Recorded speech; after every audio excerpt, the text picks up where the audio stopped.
yang pada malam hari ini kita akan membahas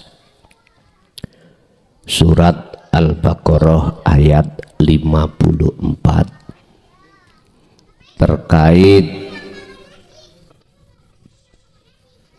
cara mudah dan cepat bagaimana membuka mata hati. Cara dengan cepat dan mudah untuk menyingsingkan hijabnya hati.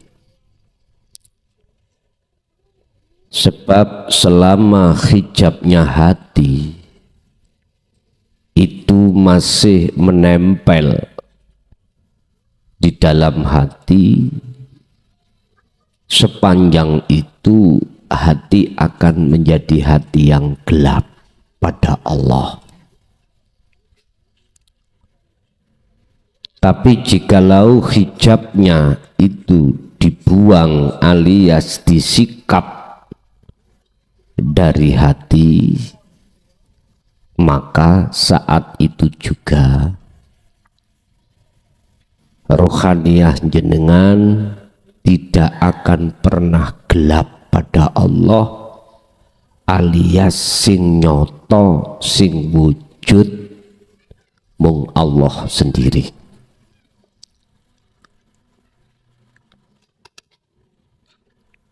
Kita akui di mata Allah, di depan Allah, bahwasannya kita itu mantan pendosa,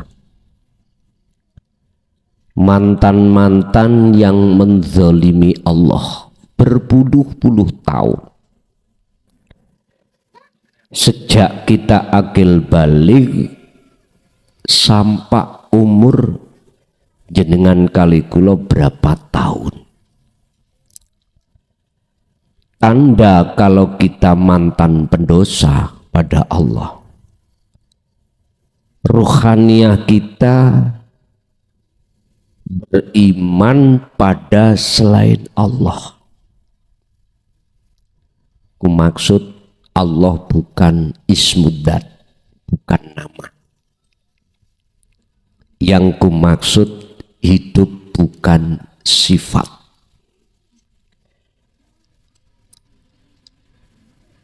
Yang bahasa umum, kita itu pendosa terhadap Tuhan dengan bentuk hati atau ruhaniyah kita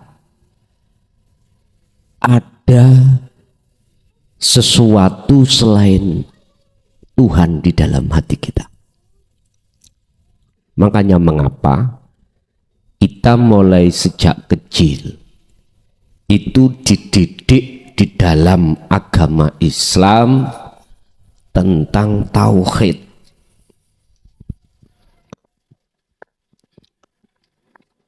La ilaha illallah. Iki nama. Tidak ada Tuhan yang wajib ku sembah, ku puja, ku puji, ku imani kecuali Allah. Ini tauhid TK, syariat. Lalu kita juga dinaikkan satu tingkat, huwa thariqah. Artinya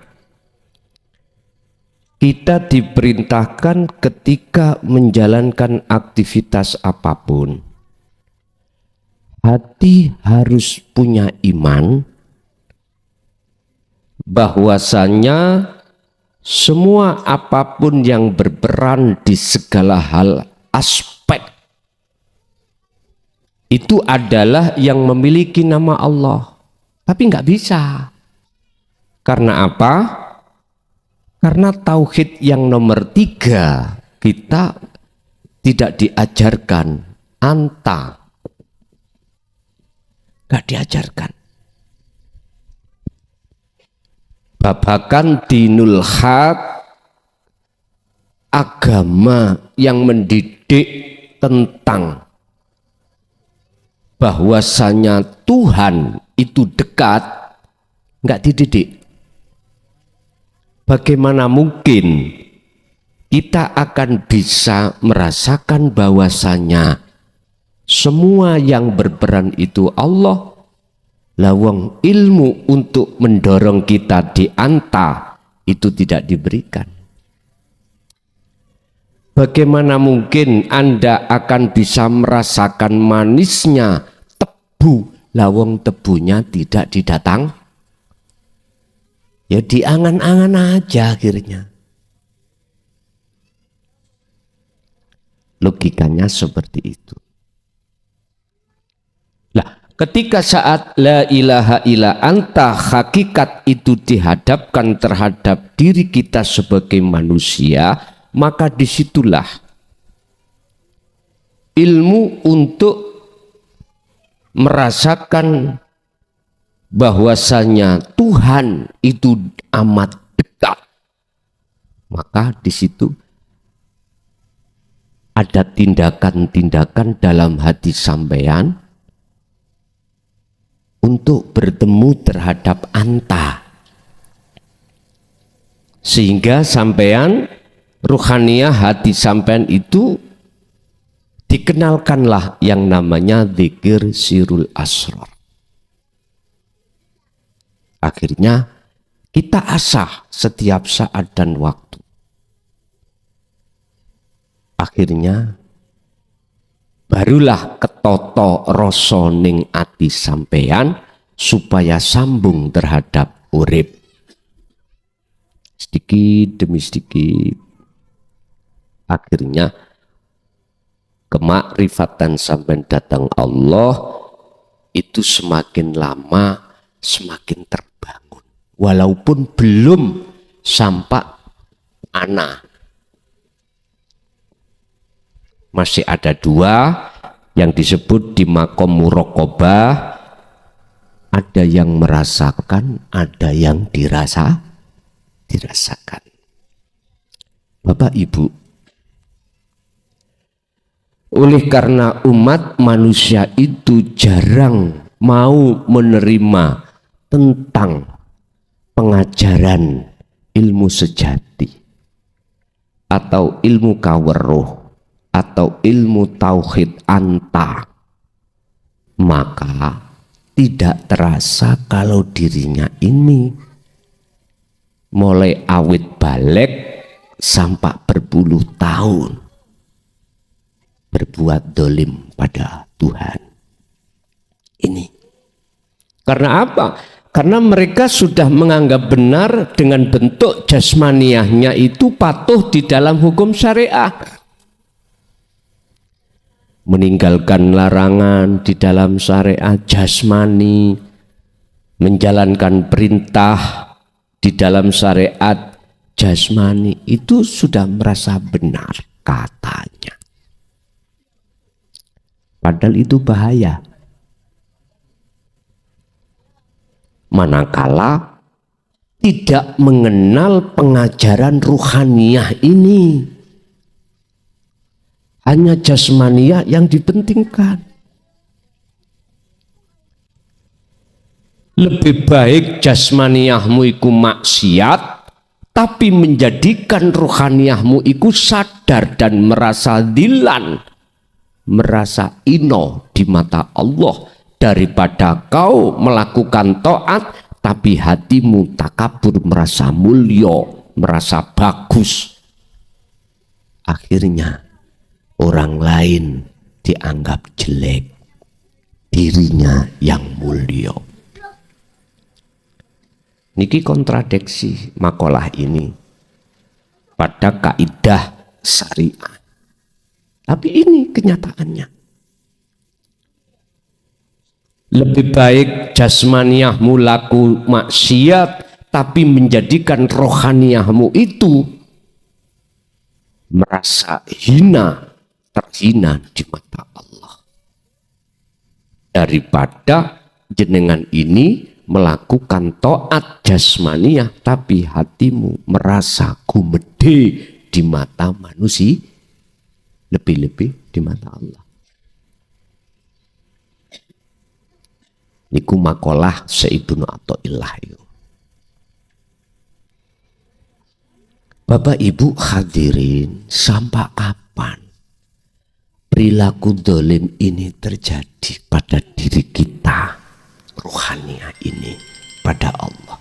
Hatta zurtumul maqabir. Kalau itu tidak langsung jenengan ada tindakan pemfungsian mengenal dan menerima dinut tauhid, sampai matilah kau. Sampai mati. Sampai mati. Bagaimana akibatnya? Qad khasirul ladzina kadzdzabu biliqa'illah. Sungguh tersiksa orang-orang yang saat di dunia dengan waktu yang telah diberikan Allah tidak mereka jadikan untuk taubat diri, untuk mengenal Allah. Terus dia kedahuluan mati. Sungguh sengsara bagi ruhaniyah seseorang ketika saat di dunia mendustai dengan pertemuan Allah. Bapak Ibu, hijab-hijab ini, dosa-dosa ini yang berbentuk syirik, iman kita selain daripada Tuhan, selain daripada Allah, malam hari ini sekejap bisa hilang. Dibuka Al-Baqarah 54. Ini menceritakan kisah Nabi Musa. Saat Nabi Musa ini menolak atau ndrengkeni ajaran yang diajarkan oleh Nabi Khidir.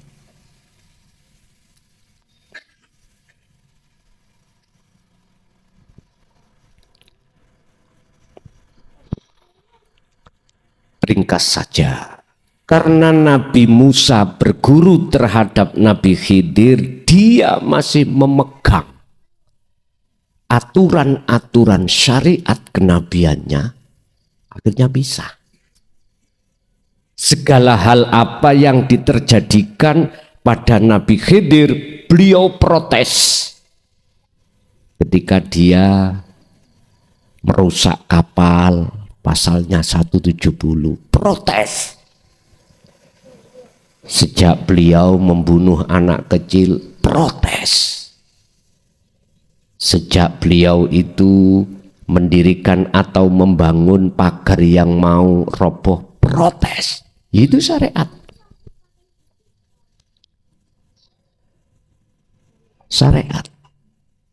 Memang undang-undang syariat kalau dipetukno, ditemukan undang-undang hakikat, seakan-akan tabrakan. Apa tabrakan itu, Pak? Benturan. Karena beda pandangan. Sebetulnya tidak benturan. Kalau punya komponen untuk menetralisir, min plus langsung dipeduk no, konsleting. Tapi jikalau ada komponen-komponen, aku yakin akhirnya menjadi cahaya. Ini karena ada komponen-komponen penetralisir antara min dan plus.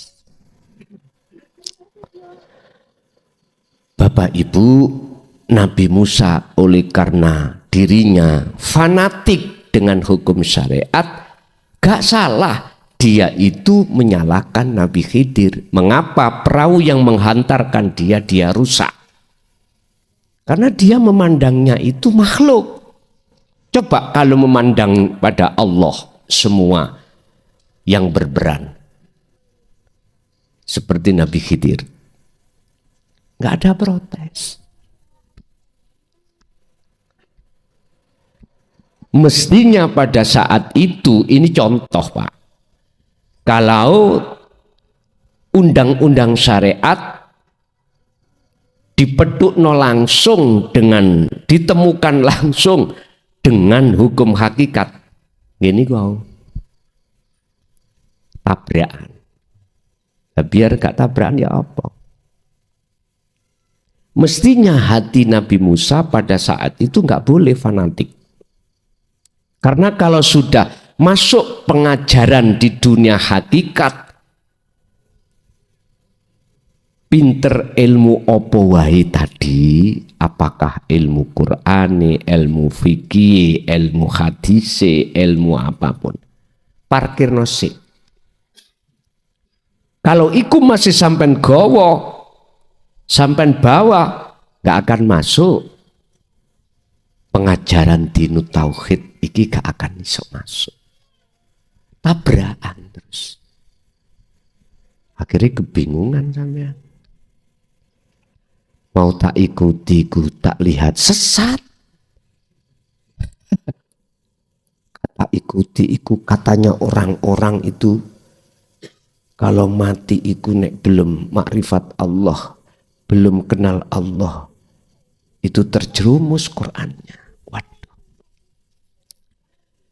Letakkan dulu bos, ilmu-ilmu dohiriku letakkan dulu, jangan dibawa. Iki contoh Nabi Musa. Akhirnya apa? Pisah toh Nabi Musa dengan Nabi Khidir. Bon, itu sebagai contoh mawon. Wa idh qala lan tatkalane dawuh sapa Musa, Nabi Musa. Iki Nabi Musa pas dawuh iku dirinya sudah melakukan kholwat Pak. 40 hari di Gunung Turisina, berarti dia sudah mendapatkan kitab Taurat. Jadi isinya kitab Taurat itu disampaikan pada kaumnya. Kalau jenengan sudah mendapat sudah menerima dinu tauhid, jenengan kholwat, menerima wahyu. Wahyu itu disampaikan kepada anak dan istri atau pada umat. Wa idh qala lan tatkalane dawuh sapa Musa, Nabi Musa liqaumihi maring kaumi Musa. Rupane dawuh ketika Nabi Musa itu berkata terhadap kaumnya. Berupa apa dawuh itu? Ya kaumi, hei kaumku, innakum sak temene sira kabeh ku dolamtum ngani ngoyo sira kabeh anfusakum ing awak dhewe sira kabeh. Wahai kaumku, sesungguhnya kau itu mendolimi dirimu sendiri. Nah ini Pak, bentuk jenengan kali kula dolim diri sendiri, hidup pada diri kita Allah itu kita dolimi. Buktinya kita masih ada iman selain daripada hidup itu yang kita sebut Tuhan. Contoh.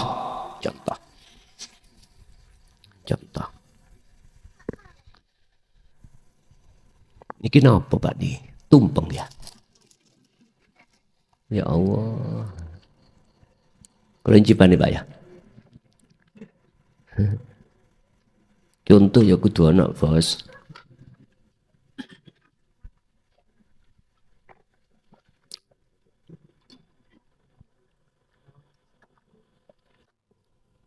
Niki ana sing protes. Ngaji mbadok. Niku biasanya Nabi Musa sing protes nang Nabi. Berkait dereng kelebonan dino tauhid mesti protes. Jok mana ngono rokokane gak oleh kok. Contoh,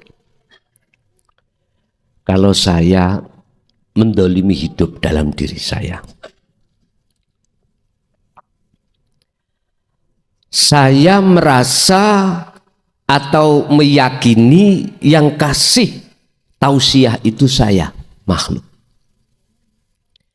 Dalam hatiku ada keimanan kalau saya makhluk yang bisa memberikan tausiah. Loh, inilah bukti innakum dolamtum anfusakum.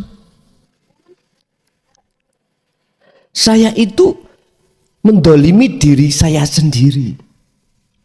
Artinya hidup dalam diri saya yang mestinya aku kembali kepada Allah, aku kembali kepada klason. Iman yang seperti inilah yang dikatakan sebagai pendoliman kepada Allah. Ini di dalam diri saya. Sekarang di luar diri saya. Niki wau sing kula makan ndok asin. Yang kula minum degan. Hati saya ada iman, ada pangrasa, munculnya asin itu dari telur, munculnya rasa seger dari degan. Telur, degan, tuyo degan, iku makhluk. Allah katakan Al-Maidah, malakum dzarraw wala naf'an. Gak bisa makhluk itu mendatangkan rasa seger atau rasa asin, gak bisa. Oleh karena saya ada di situ, kata Allah, akhirnya muncul rasa seger dan rasa asin. Lah tadi saya beriman tidak dari Allah itu, tapi dari makhluk. Nah, inilah saya dikatakan zalim. Jadi Nabi Musa apa? Mengatakan terhadap kaum itu mendolimi dirinya sendiri. Buktinya apa? Bittikhadikumul ijlah, kelawan nyembah patung sapi, anak sapi. Jadi kaum secara syariat pada zaman dulu Nabi Musa, kaumnya itu nyembah pedet. Anak sapi itu pedet ya, pedet. Disembah Pak. Ceritanya kan gini. Nabi Musa itu punya saudara namanya Harun, Nabi Harun. Nabi Musa sebelum berangkat khalwat, itu berpesan terhadap Nabi Harun, saudaranya. Kang, tolong kaumku iki jenengan jaga, jangan sampai imannya itu beralih pada selain Tuhan.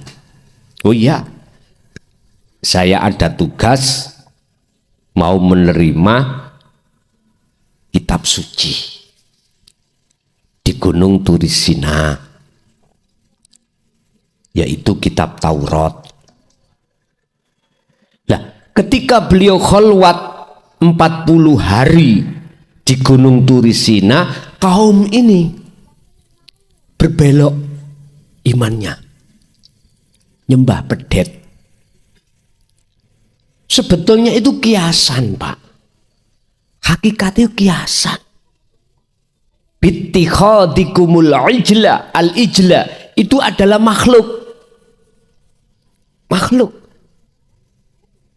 Kalau boleh saya simpulkan, siapapun kita tatkala hati beriman pada makhluk, di dalam hati ada makhluk, berarti iku al ijla, pedet sapi. Makanya nek besaran kudu dibel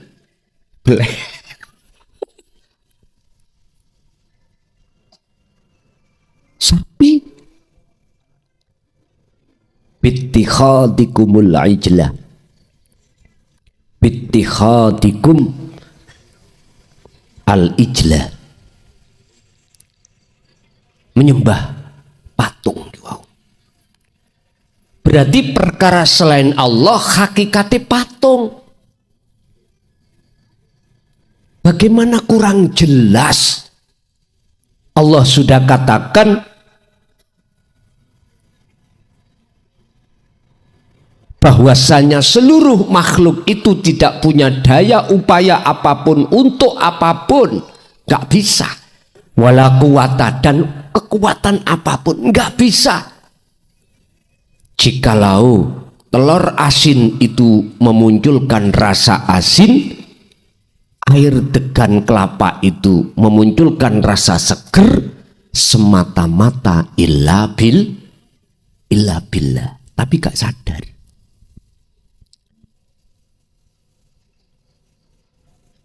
Terus bagaimana cara mensikapi itu? Sebab dengan adanya al-ijla itulah akhirnya menutup ruhania kita pada Allah. Akhirnya Allah bagi kita gelap, gak nyoto. Ini harus disisihkan. Terus bagaimana cara dengan mudah untuk menyingkirkan ini? Bittikhadikumul ijla fatubu ila bari'ukum. Oleh sebab itu tobato sira menyang sing nyiptakno awakmu alias Rabbukum.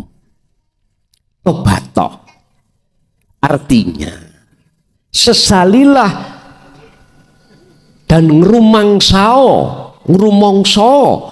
kalau kamu itu selama ini berbuat dolim pada Tuhanmu. Makanya tauhid yang nomor 3 hakikat subhanaka inni kuntu minadz dzalimin. Tidak ada Tuhan kecuali Engkau ya Allah. Berarti wis dekat. Hati sampean merasa Allah dekat. Selalu jenengan diawasi. Di depan kita, di belakang, kiri, kanan, atas, bawah, dalam, luar. Hati jenengan terbangun sirul asr itu. Subhanaka inni kuntu minadz dzalimin. Maha suci Engkau ya Rabb, Anta. Sesungguhnya saya golongan orang yang dolim. Berarti ngakoni kalau kita dolim. Itulah orang-orang yang sudah ada kesadaran hatinya bahwasanya kita sebetulnya itu ora iso opo. Mun sadar. Pun satu sisi jenengan menyadari kalau kita zalim, satu sisi ini Pak, ayat berikutnya cara tepat membuka mata hati. Kalimat berikutnya ini nanti. Faktulu apa di situ? Pematenono siro kabeh anfusakum ing awakmu. Bukan bunuh diri lo ya. Kok ndang penerimane iku mulih langsung gantung diri, mateni awakku. Faktulu anfusakum.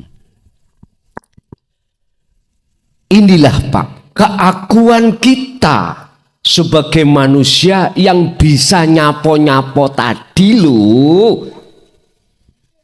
patenono. Ini ki nafsu. Terus bagaimana kita memateni keakuan diri? Iki jenenge wong ngerutuh tekan ndukur menisor nyeblok gowelis daripada jenengan ono nisor ngerengkek munggah mendhuwur. Wis. Misalkan ya, kula gambarke, luwih cepet endi lah iki. Misale iki gunung, Pak ya. Ya. Jenengan dari bawah naik ke atas, kali jenengan dari atas nyelorot ke bawah, cepet pundi? Nyelorot, betul. Loh, ternyata pengajaran jadab itu ada. Tapi resiko loh Pak ya. Tapi gak apa-apa, ada Qur'annya loh.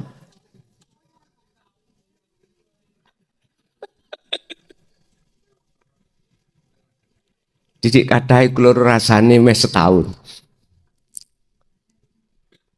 Faktulu domatenono sira kabeh anfusakum ing awak sira kabeh. Artine keakuan dirimu yang tadinya bisa nyapo-nyapo buangan dengan cara langsung akunya urip.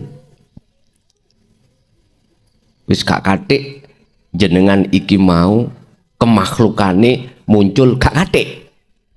Langsung aku Allah sing ngaji, aku Allah sing mangan, aku Allah yang apapun. Cepet nih. Tapi ini memang ada resikonya. Manakala ini muncul dari dalam keluar, wong liya mesti mastani panjenengan iku gendeng.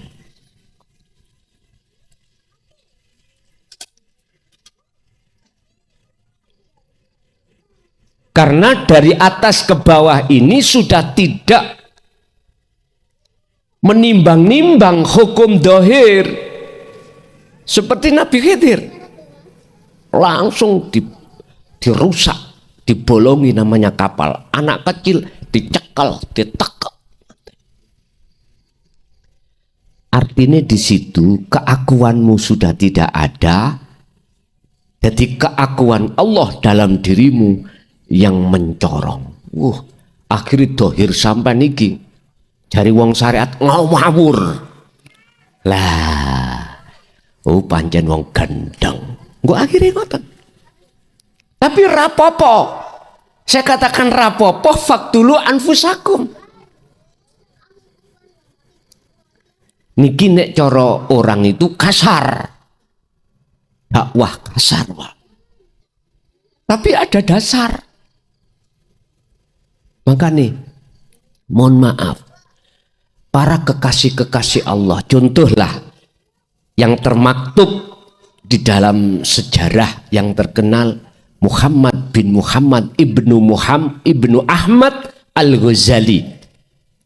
Dia tinggalkan anak, istri, tinggalkan kemewahan dunia, gendeng. Loh, bukti tak? Karena beliau punya dasar, boten ngawur, punya dasar.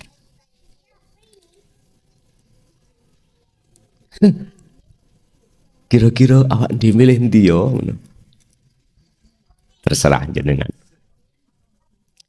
Saya kalau memakai sistem majedubun dalam surah Al-Baqarah 54 digurak MUI Pak kula Pak. Itu digurak. Makanya saya memakai sistem wasilun. Akhirnya bisa diterima. Dari bawah ke atas. Ya sondok soro titik Pak ya. Agak berat. Tapi dampak di golongan am, makom-makom umum, mboten begitu bingung, bisa menerima. Tapi kok langsung saya guys sistem cepat, gaspol, rempol dari atas langsung ke bawah, nggih mohon maaf, mungkin nggak bisa sampai ke Malang. Tapi setidaknya saya terangkan Majidubun itu biar jenengan punya dasar. Oh, gak ngawur ya. Ngoten lho. Urusan jenengan detik ini langsung ngikuti surat Al-Baqarah 54, monggo, aku gak nyalano. Enggak saya silakan. Iku ya karepe Gusti Allah. Nek kula sih santai ngoten mawon. Anak ditinggal, penggawean, kerjaan ditinggal, urusan dunia ditinggal. Sak dalan-dalan aku Allah. Ning ati. Pun. Cepet Pak ya? Oh cepet guys. Lah, dari sistem wasilun ya boleh. Ketika jenengan kholwat secara khusus langsung aja nyeblok dari atas ke bawah. Wis kano aturan harus wudu. Nggak ada aturan harus berwasilah kirim dungo si A si B si C, enggak. Cukup wa minal laili fasjud lahu fasabbihu lailan tawilan. Tapi nanti bila mana kok yo katut sampai awani pisan, wah wis mbuh. Kadung seneng ning kuno, kadung suka di situ, ayem. Paginya wis gak eling apa-apa. Bojonya sudah tidak tahu itu bojonya. Anaknya sudah nggak tahu anaknya. Wis anggap baik awakmu dilih oleh Allah dipindah dari wasilun ke majid.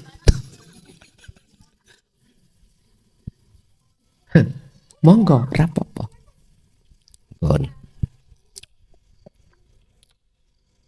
Dzalikum khairul lakum inda bari'ikum. Dalikum utawi mengkunu tindakan jenengan laku nyeblok. Wau lho nggih. Majidubun iku khairul lakum. Kau bertobat tadi lho, Pak. Kau menyesali merasa dolim, lalu kau pindah akunya makhluk dipindah akunya Allah. Iku khairul lakum, baik untuk kamu. Inda bari'ikum, di depan ing ngersane dat kang nyiptakno awakmu, yaiku Tuhan.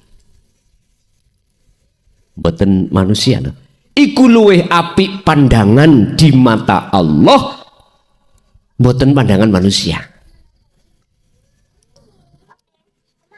Jadi wong jadab iku apik miturut pandangan Allah, sekalipun jelek pandangan manusia.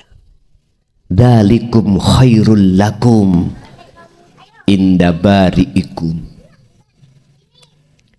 Iku lebih baik di mata Tuhanmu kamu seperti itu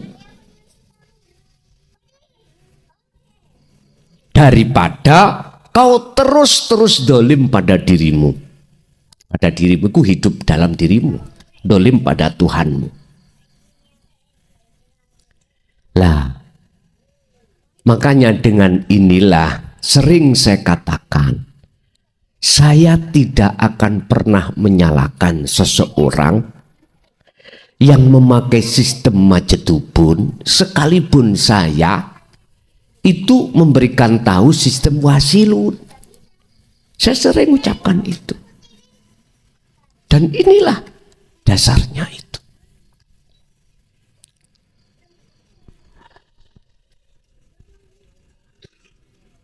Fataba, jikalau kau mau melakukan hal itu, fataba, mongko nrimo tobat sapa Rabb sopo Tuhanmu, sopo Allah alaikum ing atase semua kesalahan-kesalahanmu. Lebih-lebih kesalahan yang ada kaitannya dengan syirik ruhaniyah ini. Fataba alaikum, Allah nerima tobatmu. Inilah yang kumaksud taubatan nasuha. Tobat di mana hatimu sudah tidak mau lagi melakukan penzaliman, berbuat iman kepada selain Allah. Jadi nek tobat gak nyawang wong wedok ayu telek ah. Saiki jane gak ono disawang. Menewa liwat maneh dititeni. Lama-lama takok nomor HP. Bapak Ibu, dadi nasuha iki tobati ruhaniyah Anda terkait dolim pada Allah. Mengapa Allah kok yang menerima tobatmu padahal dosa syirikmu itu enggak bisa dihitung? Innahu, sebab sak temeni Gusti Allah huwa ya Allah iku at-tawwabu dat kang nrimo tobat ar-rahimu tur dat kang kasih sayang welas asih. Ar-rahim, kasih sayang tentang ruhaniyah.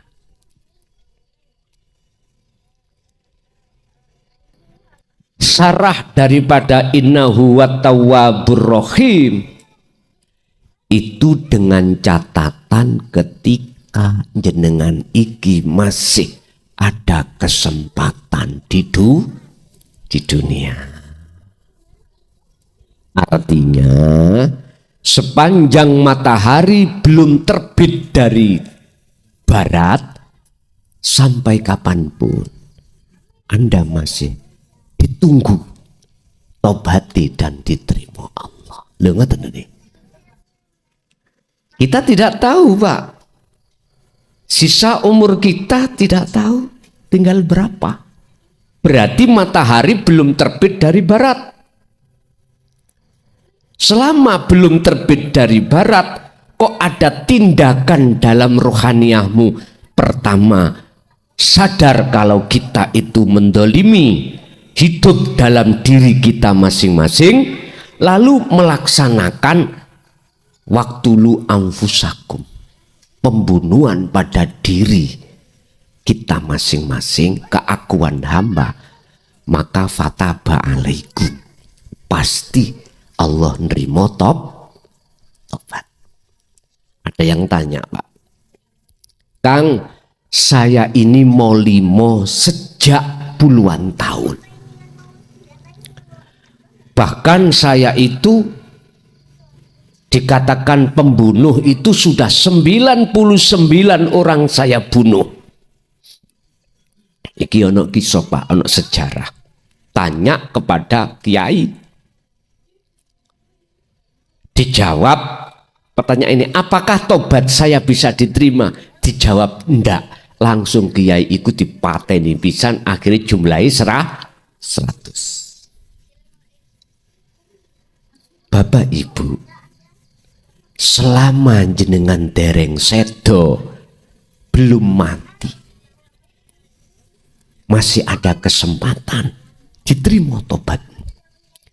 Dosa dohir niku bagi Allah cawili, Pak, kecil. Lebih besar dosa-dosa yang dilakukan rohaniyah berupa syirik ini. Makanya dalam satu ayat Allah katakan, tidak akan pernah masuk surga hambaku manakala di dalam dirinya ada syirik sebiji sawi. Nggak bisa. Jenengan kalau sudah sadar, pertama kalau kita itu zalim, mesti ada tindakan ke depan fataba, bertobat. Dan sudah nggak mau sampai itu beriman terhadap selain hidup dalam diri jenengan. Pasti itu, Pak, pasti. Karena kesadaran sudah ada di dalam hati jenengan.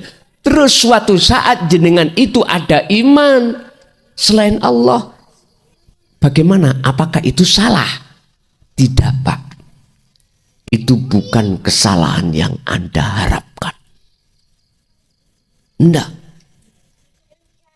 Itulah proses Anda ketika saat dimasukkan Allah di musyahadatul fana, prosesnya ke kamil ke bakok, memang begitu, alias jatuh bangun.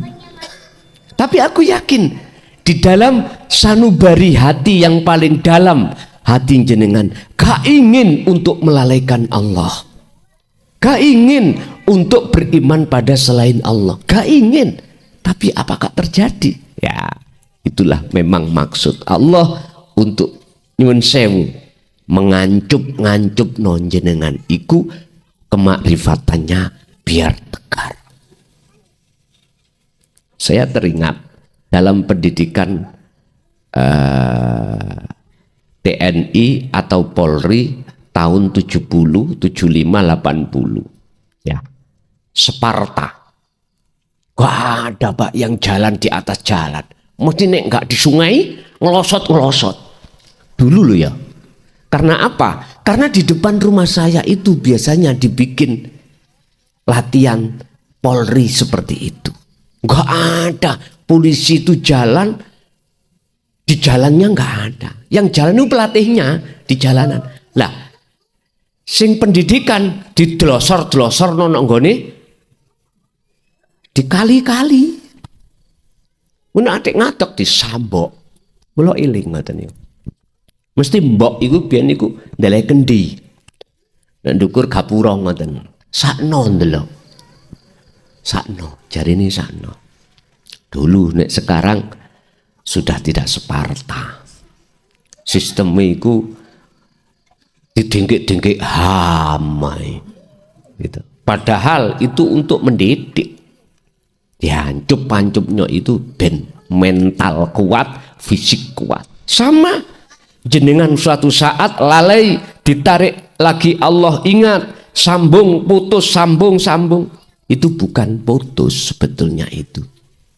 Kok putus? Gak iso sambung. Oh nyatane iso sambung. Wala baghin wala adin innallaha ghafurur rahim. Tetap tak sepuro karena ning atimu nggak ada sedikit pun ingin pisah dengan aku. Wong kamu pisah tak pisah no. Bapak Ibu hadirin jamaah rahimakumullah. Jadi kesimpulannya untuk langsung saknaliko maklab hilang hijab dalam hati jenengan, langsung ngoning atimu dadi Gusti Allah. Bahasa kasar lo ya. Lo kok iso menungso dadi Gusti Allah? Ya gak ngono. Ning ati sampean inilah maksudnya nafi isbat. Kita tahu di dunia thariqah itu ada pengajaran dzikir nafi isbat. Isbat.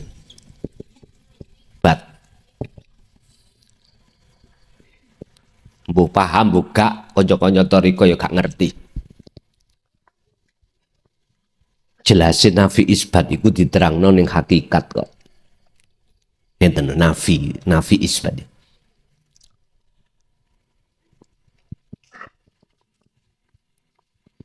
La ilaha iki kan artinya tidak ada Tuhan. Ini kinafi. Sebetulnya di jagate ati sampean niku enggak ada selain ini. Selain Allah nggak ada, selain Tuhan nggak ada.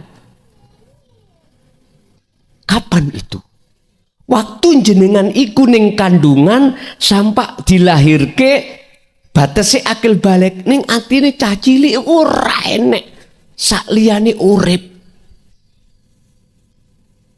Kok kados jenengan kali kula wis gerang daplok iki. Isine jero kene wah. Ngapunten ya. Luwi wong lanang Bu tak kandhani. Wong wedok gak cukup siji. Nek wis kek siji njaluk loro. Nek wis kek loro njaluk telu. Wis gak ono entek.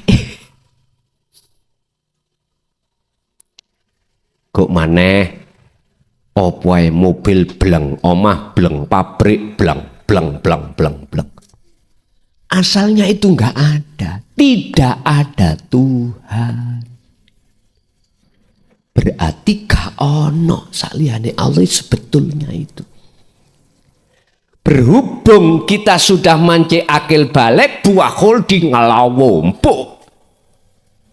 Selain Allah ngelompok, akhirnya nafikan, bersihkan itu.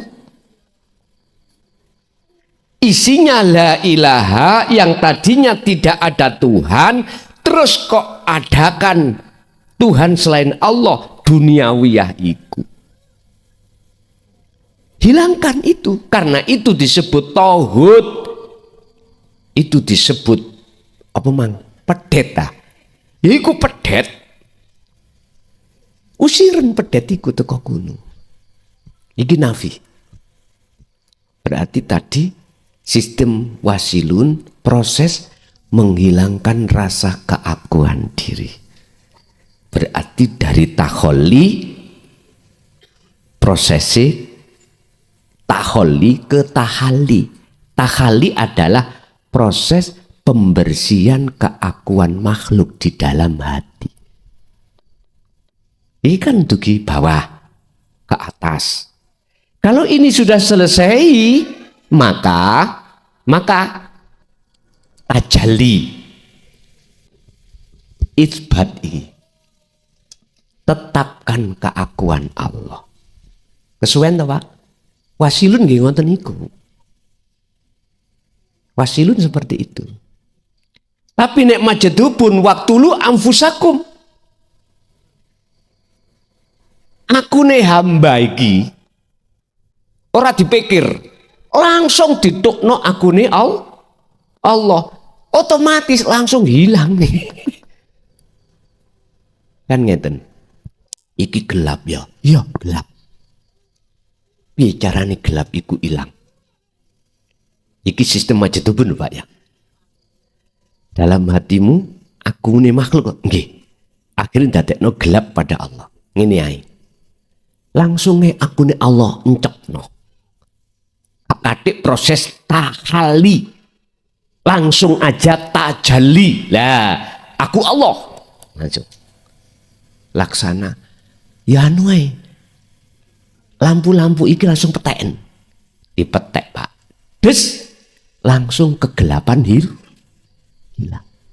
Iku sistem majadubun. Nek wasilun wis piye amriye biar gelap iku hilang dulu, terus engko ben nyoto Allah. Berarti kita harus ada tindakan nafi dulu. Tindakan penghilangan apa yang menyebabkan gelap ini. Apa yang menyebabkan kegelapan ini? Iku diilangi. Cara jenengan iki misalnya piye wadah iki biar bisa dijadikan sebagai tempat minum untuk bisa kita minum. Lawang wadah itu kotor. Kita sabun, kita cuci dulu. Lah ngeten ya. Setelah itu baru diletakkan minuman yang bersih. Inilah sistem wasilun. Dari bawah ke atas. Jadi nafi yang dimaksud di sini adalah menghilangkan keakuan diri. Bahasa wasilun yodhikiro sirul asror terus menerus. Dengan begitu nanti akan bersihlah syirik-syirik di dalam hati kita, lalu dengan sendirinya isbat menetapkan keakuan Allah. Sama tujuannya masih majadubun tadi ngonten. Cuman ya itu tadi, kalau majadubun dari atas ke bawah mak nyelorot, kalau wasilun dari bawah ke atas. Lah, sistem yang dipakai oleh golongan Nahdien dari bawah ke atas. Ini minoritas. Sing banyak kita golongan Nahdien nyun sewu. Menek naik apa? Naik tebing Belum tutup tengah, taline diculno. Lugur maneh mboten? Lugur maneh, naik, lugur, naik, lugur. Artinya, ketika kita sudah masuk di pendidikan thariqah muktabaroh, itu nggak diteruskan ke hakikat, kebanyakan ngoten. Akhirnya ending kita tidak bisa usul di makom musyahadah. Akhirnya ending kita usulnya di makom mukasyafah. Akhirnya jenengan menjadi orang yang maha sakti, ya dah, penuh karomah, udan mawon dipendeli langsung leren terang, mobil aja diwasi mandek temenan, jadi direm. Mukasyafah. Wis dokter tanpa belajar gini ki ana wong lorong ngelu disebul. Waras. Sabdo larangan mandi ucapai. Tukang dengkek kelakuane wong. Lah awakmu rene. Oh, nek gak remuk ya gak rene awakmu ya. Dilokno utangmu akeh. Wis wedi Pak. Kita sebagai tamu datang, perilaku kita dibaca. Diwingi mau mari nyebok bokong ini wong liya ya. Padahal iya. Adik marane bojone, wah ketir-ketir wis. Enggak bisa mengelak. Mesti wong wedi Pak. Wedi. Kuwi gak nganut aku dina iki nek gupuh mulih nabrak awak. Ngoten niku maksa mulih nabrak temen. Kira-kira gak wedi? Wedi. Diwedeni wong-wong. Iku waline Allah. Waline Allah, kekasih Allah iku Pak ning Quran wis jelas. Inna auliya Allah la khaufun alaihim walahum yahzan. Bagaimana hati jenengan gak gampang takut, gak gampang gelisah, gak gampang khawatir, karena hatimu ikut terus sambung nang Allah, sadar kalau yang melakukan semuanya itu Allah. Ya itu loh persoalan jenengan iki akhirnya gak gampang ngerasa khawatir lan sak piturut. Bapak Ibu hadirin jamaah rahmat, itulah nafi isbat. Jadi kembali sampai nek pengen cepat langsung buka hijabmu, sistemnya sistem majatubun, dikiri aku Allah. Wes. Tapi niki mengke nyun sewu kebanyakan jenengan niku losdol. Tahu losdol? Siapa nek umpama sampean iki secara akal udah dilalaikan Allah dengan urusan-urusan dunia. Akhirnya jenengan kita saenake dhewe nek diwasi wong liya. Padahal sampean juga merasa wong sampean wis gak ono. Sing ono Gusti Allah. Ini enggak cocok nek umpama didekkan di dalam masa-masa di mana umat sekarang itu, mohon maaf, ngecoi hukum syariah, mesti tabrakan. Akhirnya harus memakai sistem wasilun. Tapi saya tidak menyalahkan, karena semuanya juga Allah yang memperjalankan jenengan miturut pandangan hakikiah. Kalau kepingin temen Pak, kepingin temen lo ya wis nek wayah khusus mawon gunakno. Tapi nek engko gak dilereno Allah, gak diberhentikan Allah, ya sebabah. Ya apa maneh? Wis urusane Allah. Nggih. Bapak Ibu hadirin jamaah rahimakumullah, ngeten iki sampeyan catet. Dasar jadab, dasar sistem majtubun Al-Baqarah 5 4. Waktulu anfusakum, patenono dirimu. Bukan dimaksud jenengan gantung diri, bukan loh ya. Mateni keakuan diri dengan cara langsung bertajali. Apa bertajali? Netepno keakuane urip, keakuane Allah yang segala-galanya, baik di dalam dirimu maupun di luar dirimu. Lah niki mengke biasa iku metu nang jaba. Iku Allah, Allah, Allah, Allah, Allah. Wis kabeh wis. Sampeyan sinten Kang? Allah. Sampeyan sinten? Allah, Allah kabeh. Akhire golongan makom am gendeng wis mulai kebaan ilmu. Nyun sewu. Dulu kan ngono, sedikit-sedikit orang yang rada senewen kebaan ono Pak ceritane kebaan ilmu. Nek kebaan utang terus stres.